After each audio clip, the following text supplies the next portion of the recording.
এই মজমা থেকে আমি একটি কথা আপনাদেরকে সকলকে করেছেন এর থেকে শুক্রিয়া জ্ঞাপন করছি। সকালে বলে আলহামদুলিল্লাহ।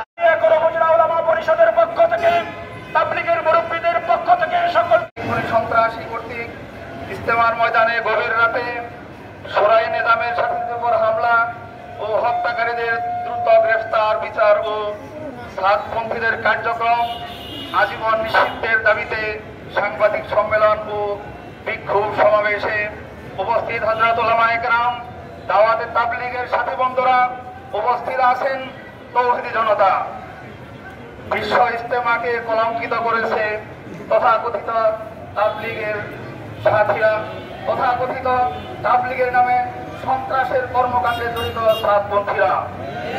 সম্মানিত উপস্থিতি, এক সময় আমরা বিশ্ব ইজতেমার মাঠকে আমরা দ্বিতীয় হজ বলে অবহিত করতাম।